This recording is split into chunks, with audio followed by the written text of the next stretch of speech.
But I thought we were friends.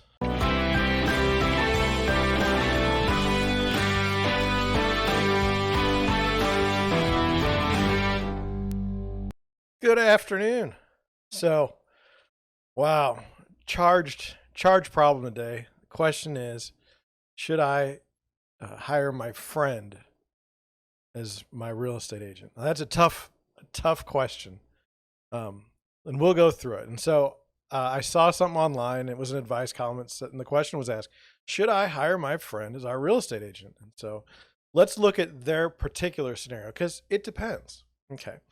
It's a woman who's friends with another woman who has recently become a real estate agent. The agent has done 8 deals. The husband is on the fence. Not enough experience, he says. The wife says she wants to support her friend. The advice giver said it depended on the temperament of the friend, which I think is silly because that's your decision to make.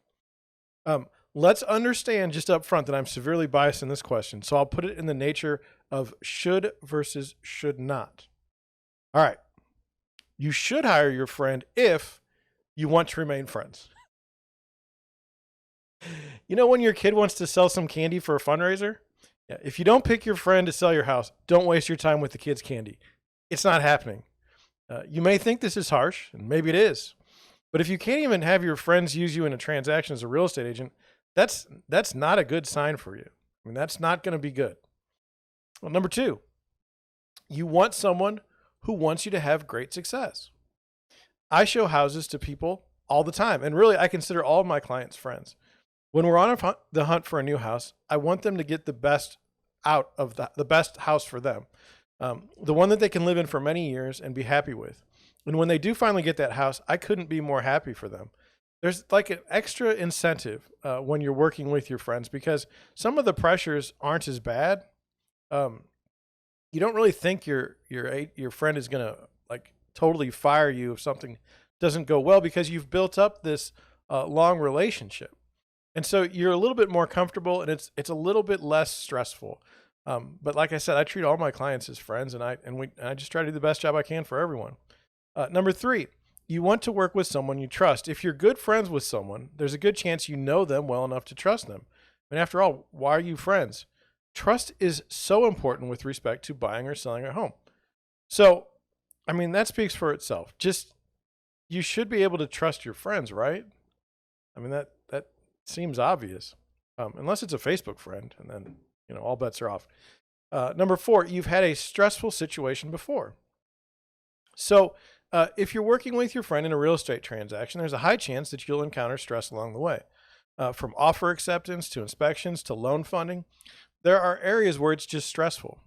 If you've been friends through the ups and downs, that should only benefit you throughout the process. I mean, if you had bad things happen while you've been friends and you've still managed to get through it, maybe you got mad at each other or something like that and you worked it out and everything was good, you're going to have stressful things happen during the process.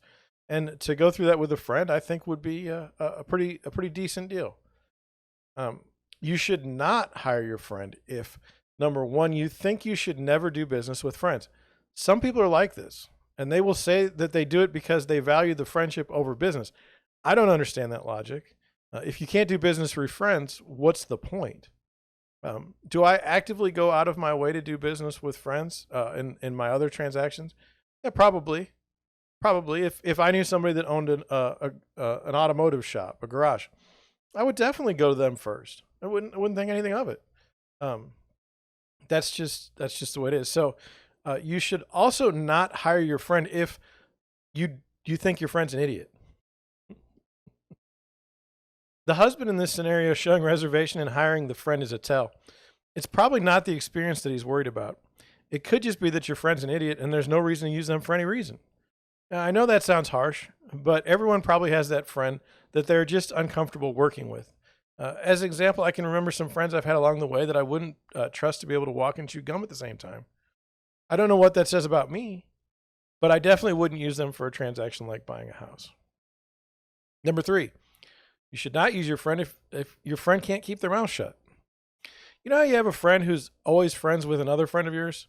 That's usually great, but it's not great if your real estate agent friend keeps telling the party that isn't involved in buying a house everything about the transaction.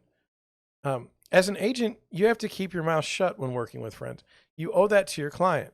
So I've had friends of my kids that we've gone out and we've bought houses, and the kids are always asking me all these questions, and I'm like, this is not for you. This is not your situation. Get out. And number four, you should not use your friend if you think your friend will take advantage of you. This is also harsh, but I've seen friends and family members taken advantage of by their agent. It sounds sinister, but it's usually an innocent pattern that leads to other issues. For example, maybe your real estate agent friend thinks that you will never leave them, so they don't have to work so hard finding listings that work for you or setting appointments for showings. Maybe they have an inability to separate business from friendship, so they're always looking to go out for drinks after showings and not actually concentrating on getting a home for you under contract. It's strange, but the comfort level you have with your friends keeps everything mellow, but that can also cause you to miss things. And so I said before, working with friends is great. I don't have to worry about getting fired if something goes wrong. But it's it's a double-edged sword. There are times when you need to have, the concern of not working together in the future. Number five, your significant other says no. And there may be a good reason why your significant other decides they don't want to use your friend as their agent. Are significant others always right? No, of course not. Is it worth it to choose your real estate agent friend over your significant other's protest? No. This is not a good idea, ever.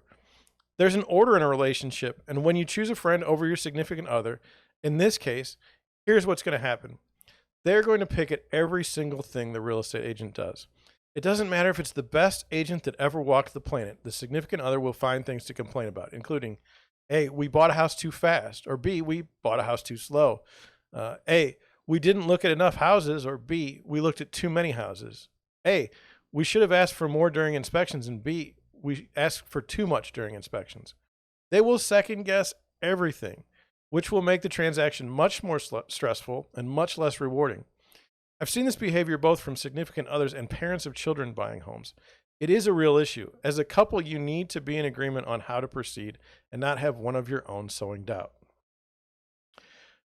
If you are going to buy or sell a house and you are not going to use your friend, you need to tell them. This is the part that's difficult. This is the part that can cause problems, so let's go over it. Number one, you must tell your friend your intentions to buy or sell your house with someone else. You need to say something like, we're going to buy a house and we're using so-and-so, and this isn't in any way a criticism of you and you've done nothing wrong.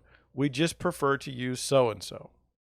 Number two, as a real estate agent, there is nothing worse than waking up and going through the MLS and seeing a friend's house listed for sale, and you never even got a call. I don't know how it works in other businesses. Like maybe there's some ethical considerations when choosing a doctor. But even then, in a perfect world, I would ask their opinion or for a referral. But if we're friends and we genuinely like to be around each other, why are you going somewhere else for your real estate needs? It doesn't make any sense. And number three, as a real estate agent, the second worst thing is going to a party and seeing your friends, having a great time, and then someone asking your friend how they like their new house. That's such a mess. You bought a house and you didn't even bother to tell me?